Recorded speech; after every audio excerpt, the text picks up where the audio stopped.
was definitely a story. And now we got the newest story of the newest coach in town. I'm excited to hear about the excitement happening in my hometown of Las Vegas with the Raiders, with Klint Kubiak now officially the head coach and joining us, who's going to get a chance to meet him. And really excited to be under this new regime. Chris Collier joins us here on the program. What's up, Jake? It's great to have you, man. Good to have you, man. Well, it's official. Klint Kubiak, now officially a part of the silver and black. So, funny thing is, you now have two former Seattle people now in this building, from going from B. Carroll to now Klint Kubiak. Tell me, what is the excitement going right now for a lot of Raider fans? Because, again, I'm from my hometown in Las Vegas, and when we get big news, it's big news, and everybody's all bought into it. What do you think, man? Oh, man, I believe the whole team is in hurrah right now, especially with watching the Super Bowl, and obviously we're all rooting for him. We wanted to see him come out with that win and then bring over that, good juju over here for the team that, really needs it. We really need a shift, and he's the perfect guy to come in and help us do that, to be honest. I mean, everybody's on board, everybody's on deck, and everybody's ready to, see what he could do. Yeah, I'm excited for this one because, of course, the game's changing. It's evolving. You're getting a lot of these offensive-minded coaches, but at the same time, you get the best, well-respected coaches who know to understand and change a culture and that could build the consistency on top of that. Exactly. So we know that the season wasn't quite as promised that we thought it was. However, I mean, when I started the show, I really thought of this. I really thought the Raiders would have been either 8-9 or 9-8 because Pete Carroll, we've seen what he can do, right? Running backs by committee. And then at the same time, get the best out of your defense. So you're there in the running back room with a young stud in Ashton Jeanty. You got a bunch of other guys around it because it's all running back by committee. Yeah. When you looked at it, I mean, what was the game plan when you kind of saw it from your own perspective up and on it? Because I felt run game, trench warfare, fight for every single down, and then get possession back to get the offense back up and onto the field. Yeah, I mean, it's just like you said, we all had that in mind. We all had that game plan going into most games. It is disappointing to see how our season turned out because, like you said, we did have that 9-8.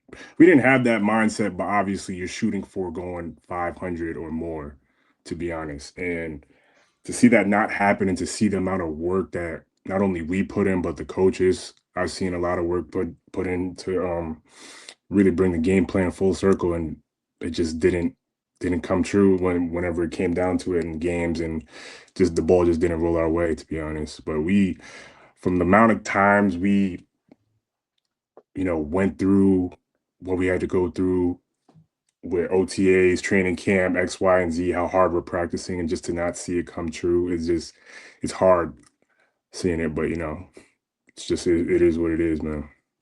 It is tough because, I mean, you put so much work and effort in it, before the season starts. You go into camps, you go into OTAs, and then, the season's on and you guys are trying to stay healthy. You're kind of recovering the best way that you can. So it's a long uphill battle up from here. But the excitement you got to feel good about, man. I'm excited to see this, but I will say this. We watched this offense last night have a dual tight end set. You guys got a dual tight end set, Michael Mayer and Brock Bowers. The only thing that I think for the Raiders, because there's a lot of money to spend up from here. And I'm just saying this from a GM perspective, if, being appointed, here's what I look at. I look at Klint Kubiak as he's the young hot commodity as an offensive mind. We know that he's got to get the smart defensive guy so that way the defense as a whole stays intact. Because number one, you're trying to eliminate the air game. You're also trying to instill sacks and get pressures. And any way you can to get the offense back on the field so that way Klint's strong suit in offense is all about running the football. It's all about making smart decisions, move the chains.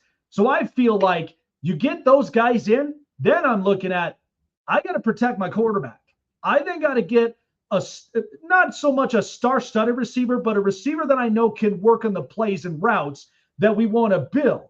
So how do you kind of see this? I know it's kind of too early to say right now because Yeah. everybody's recovering from the season, but how do you kind of see this play out a little bit? What would you like to see here in the silver and black?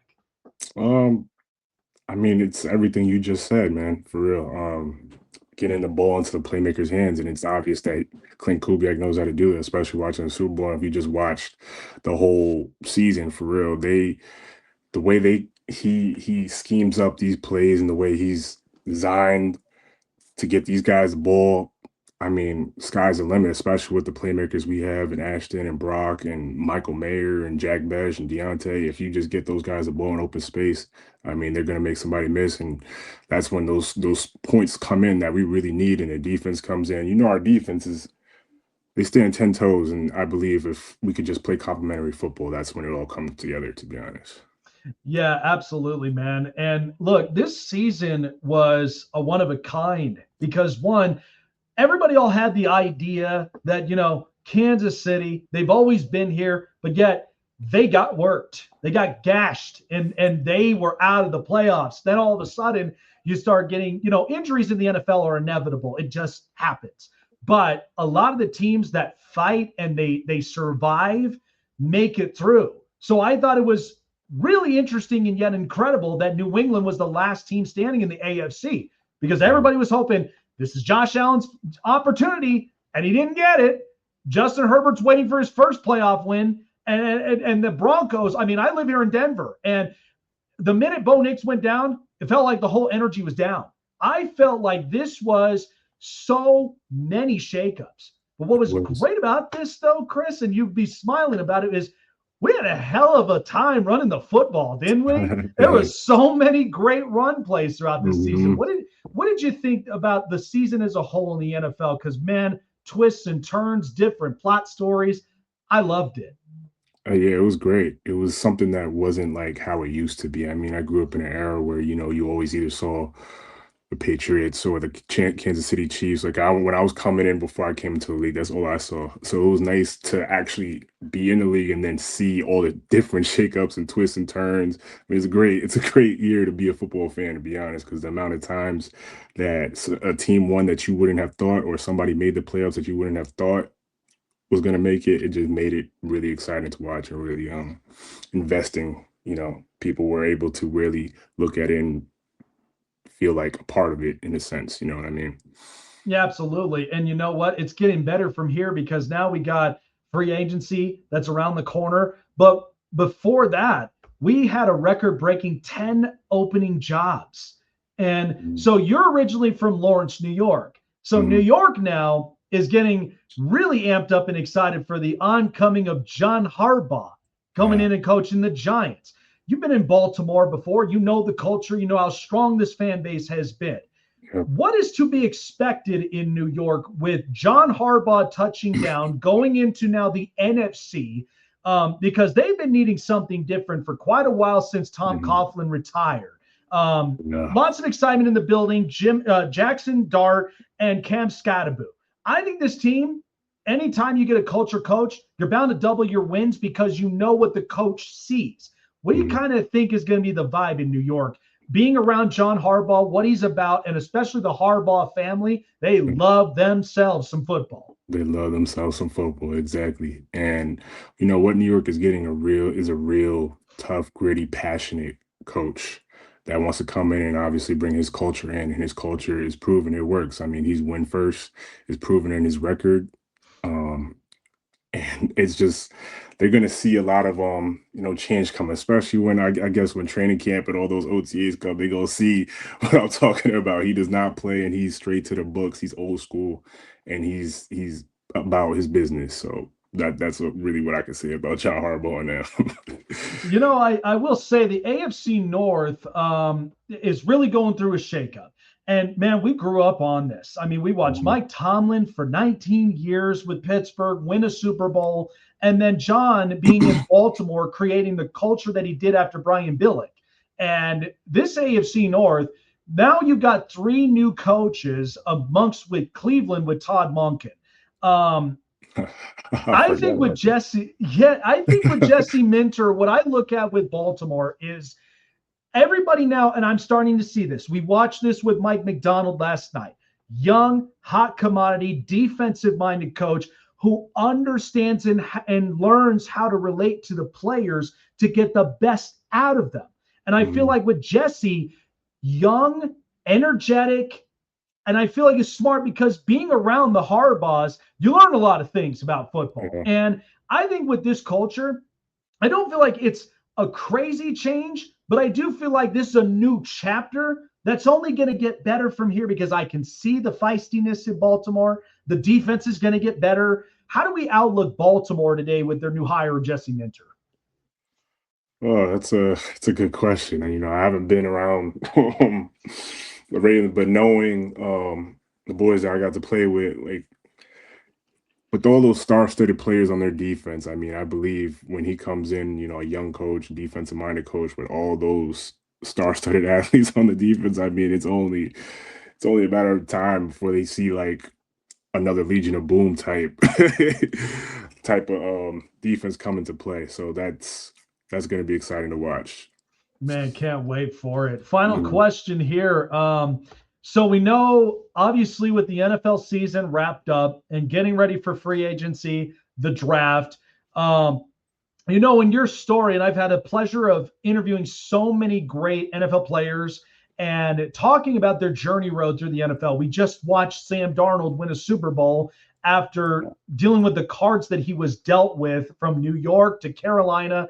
And in your story, you start out and you're here and you've gotten a future contract with this organization. So you got to feel great about it. Like, Yeah. what's kind of the thing what's kind of the secret sauce for our audiences, especially the youngsters who are playing in the Mhm. youth, pee wee, high school ball, and in college, what it takes to be here at this level and where you are, and what it needs to be with as far as mastering your craft, continuing to work, and continue to think positively, even when things don't feel like they're going right. It's everything like you just said, man. It's staying consistent and stacking the days. You only have to get 1% better, and it's just going to keep climbing. And a big thing that I'd like to say is keeping your faith, obviously, keeping your faith in your higher power and looking to them when it gets tough and when it may not seem what it seems, what it's supposed to be, or what you envision it to be. Just believe that God has a higher plan for you, and it's going to work out in the end, to be honest, because when it comes down to it, that's what matters. That's what you need to look to when things are just not going away. And when things are going good, make sure you keep doing that and keep stacking those days in terms of your hard work and your consistency. Amen to that, man. Absolutely love it. Chris, appreciate you for coming on by, man. Enjoy it. You guys have earned it. Now you got the next few months to recoup, recover, and then it's all back to work. What's the first question the minute you meet Klint Kubiak? What's the first question that goes through your mind when you get a chance to outlook with what this offense is going to look like? Anything in mind? Mm, that's a good question, man. That's something I haven't really thought about. But if I had to say one off the top of my head, I mean, obviously, I want to congratulate him on the Super Bowl and what he's done and the mastercraft of what he's got going on. And obviously, just pick his mind in terms of offense and how he sees this thing going, his philosophy, how he looks at it. And that's really what I'm. It might be more than one question, honestly, rather than just one. There you go, man. Mhm. Well, Raider Nation, he's excited. I hope y'all are excited. Klint Kubiak is up and around the corner, heading up and into Vegas. Appreciate you for coming on by, Chris. Enjoy the time off, man. You guys have earned it. And we'll see y'all by the start of the next season and what new stories we're going to get here this next season. Take care, my friend. Yes, sir. Thank you. Absolutely. There you go. And he's just as amped as excited. And I hope that, Raider Nation, all the fans out there who